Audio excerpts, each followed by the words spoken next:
जैसे ही गर्मियों की शुरुआत होती है, मच्छरों से हम सभी परेशान हो जाते हैं। ऑल आउट मार्केट से लेकर आइए ना, तो ये हफ्ते भर से ज़्यादा नहीं चलता है। तो आज मैं बिल्कुल देसी तरीके से, बिना किसी केमिकल के, आपके साथ ये 2 लिक्विड तैयार करने वाली हूँ।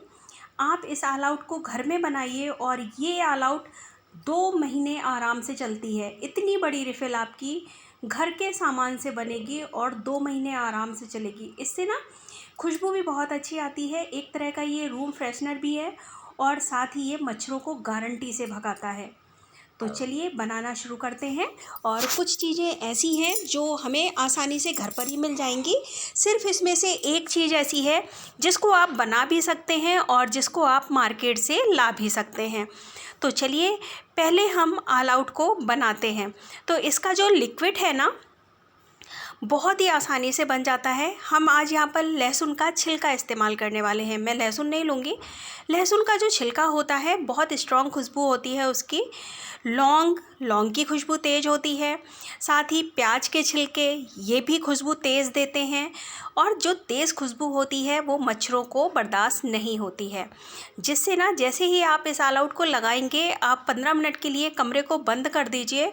उसके बाद आप अंदर जाइए कमरे में, आपको एक भी मच्छर नहीं दिखाई देगा और बहुत अच्छी हल्की हल्की सी खुशबू आती है।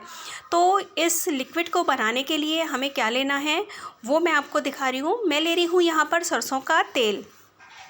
आप नीम का तेल भी इस्तेमाल कर सकते हैं, पर नीम का तेल मैं दूसरे तरीके से इस्तेमाल करती हूँ। थोड़ा सा बचा है, वो आपको मैं बाद में दिखाऊंगी। तो लिक्विड को हम बना लेंगे सरसों के ऑयल में।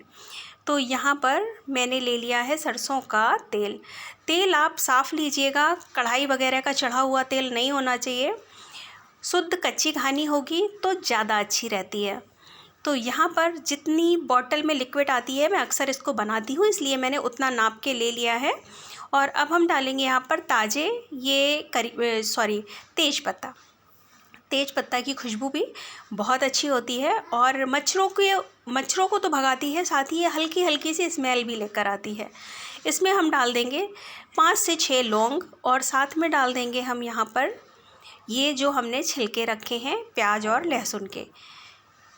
कपूर का इस्तेमाल हम कैसे करेंगे वो हम आपको बाद में दिखाएंगे। कपूर को मैं तेल में पकाऊंगी नहीं, कैसे डालूंगी वो मैं आपको दिखाऊंगी, ठीक है। तो पहले हम इस तेल को इतना गरम करेंगे जब ये छिलके मतलब जल जाएं, यानी कि इनकी खुशबू है, जो अरोमा है वो अच्छे से तेल में आ जाए। तो मैंने यहाँ पर इसको रख दिया है और आँच को धीमा रखा है। अभी बीच बीच में इसको हम तेज़ करते जाएंगे, लेकिन अभी मैंने धीमा रखा हुआ है। क्यों रखा है? क्योंकि तेल में अच्छे से इन सभी चीज़ों का अर्क उतर आएगा ना, तो फिर हमारा जो ऑल आउट का लिक्विड है वो ज़्यादा अच्छा बनकर तैयार होगा। तो यहाँ पर मैं अच्छे से जो तेज पत्ता है, लौंग है, साथ में ये जो लहसुन और प्याज के छिलके हैं, इन सभी को अच्छे से भूनेंगे। ये देखिए काले हो गए, अच्छा सा धुआं निकलने लगा है और इस तेल में खुशबू भी आने लगी है इन सब चीज़ों की। तो इसको खुशबू भी कह सकते हैं, लेकिन कुछ लोगों को अगर प्याज लहसुन की गंध बर्दाश्त नहीं होती है तो उनके लिए थोड़ा सा तेज भी है। तो यहाँ पर अब हम डालेंगे सबसे लास्ट में एक बहुत ही इम्पॉर्टेंट सी चीज़, लेकिन पहले इस तेल को हमें ठंडा कर लेना है। क्योंकि अगर हम इसको गरम गरम बॉटल में भर देंगे तो वो जल जाएगी, बॉटल पिघल जाएगी। तो इस तेल को हमें एकदम रूम टेम्परेचर पर ले आना है। और एक चीज़, अगर आपके पास नीम का तेल है ना, वो और भी ज़्यादा अच्छा रहता है और नीम के तेल से बहुत अच्छी खुशबू आती है और वातावरण भी शुद्ध होता है। तो यहाँ पर अगर आपके पास नीम की पत्तियाँ हो ना, तो आप हरी नीम की पत्तियाँ, कड़वी वाली नीम की पत्तियाँ भी यहाँ पर डाल सकते हैं। मेरे पास इस समय अवेलेबल नहीं थी तो मैंने नहीं ली हैं। अब ये गरम तेल हम साइड में रख देंगे जब तक ये एकदम ठंडा नहीं हो जाता है। अब यहाँ पर हम क्या करेंगे, ये लेंगे कपूर। तो मैं प्लेट को साफ़ कर लेती हूँ, छिलके वगैरह की है। और ये है लिक्विड वाली रिफ़िल। तो आप इसको निकाल लीजिए, थोड़ा सा सावधानी पूर्वक निकालिए, क्योंकि इसको जब हम मशीन में लगाएंगे ना तो ये टूटनी और ख़राब नहीं होनी चाहिए। तो इसमें जो रिफ़िल पड़ी थी वो मैंने निकाल ली और इसके अंदर का जो ढक्कन है उसको निकाल लीजिए। थोड़ी सी मशक्क़त करनी पड़ेगी पर ये निकल आता है। तो किसी नुकीली चीज़ से, पेचकस वगैरह से आप इसको आराम से निकाल सकते हैं, ये निकल आता है। अब हम क्या करेंगे, कपूर लेंगे। तो यहाँ पर पहले मैं रिफ़िल को इस कैप में लगा कर रख देती हूँ। और अब इस कपूर को हम क्या करेंगे, इसको हमें महीन करना है। इसको गरम तेल में नहीं डालना है, गरम तेल में डाल दीजिए तो लिक्विड उड़ता सा है। इसको अगर बाद में डालें ना और फिर आप ऑल आउट रिफ़िल में भरेंगे ना ऑयल वगैरह को, तो फिर खुशबू धीमी धीमी बहुत अच्छी आती है। तो यहाँ पर आप कपूर ताज़ा लीजिए, जो टिकिया ताज़ी हो, उससे होता क्या है, खुशबू अच्छी आती है। अगर कई दिन का रखा हुआ कपूर है तो वो फिर उतनी अच्छी महक नहीं देता है। और कपूर हमें आसानी से मिल जाता है, हमारे पूजा घर में रखा रहता है। लौंग है, तेज पत्ता है, ये भी चीज़ें हमें आराम से मिल जाती हैं। अब ये कपूर जो है इसको हम 2 भागों में डिवाइड करेंगे। एक जो दूसरा लिक्विड मैं आपको बताऊंगी वो भी वह मच्छरों से ही बचाव के लिए है और काफ़ी अच्छी खुशबू भी उससे आती है। तो अब मैं चम्मच के पीछे वाले हिस्से से, क्योंकि इसका छेद काफ़ी छोटा होता है, तो हम कपूर को यहाँ पर इसमें फिल कर देंगे। तब तक तेल भी ठंडा हो जाएगा। और जैसे कि अभी मुझे आपके साथ ये शेयर करना था तो मैं इसको तुरंत बना रही हूँ, नहीं तो मैं तेल को ना गरम करके रात में छोड़ देती हूँ किचन पर, और वो आराम से सुबह तक ठंडा हो जाता है। और इस तरह से हम कपूर भरने के बाद उस ऑयल को यहाँ पर फिल कर देते हैं। तो थोड़ा सा कपूर मैंने ये निकाल लिया है। तो जब तक ठंडा हो रहा है ना, तब तक मैं ये दिखा देती हूँ आपको। ये लिया मैंने एक दिया। आपके पास समय नहीं है तो आप क्या कीजिए, अगर आपके पास इस तरह से नीम का तेल है, मार्केट में आराम से मिल जाता है, नीम का तेल है तो आप वो ले लीजिए। और अगर नीम का तेल नहीं है तो आप बना सकते हैं। आप अगर जानना चाहते हैं कि नीम का तेल कैसे बनता है तो आप मुझे कमेंट कीजिए, मैं आपको वो नीम का तेल भी बनाकर दिखा दूँगी। और ये मार्केट का तेल है, मैंने इसको घर में नहीं बनाया है, ये मार्केट का तेल है।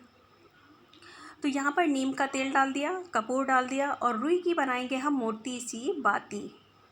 पतली नहीं बनानी है, थोड़ी मोटी सी बाती बनानी है ताकि वो अच्छे से तेल में डिप हो जाए और जब हम इसको जलाएं तो इसकी खुशबू अच्छी सी आए।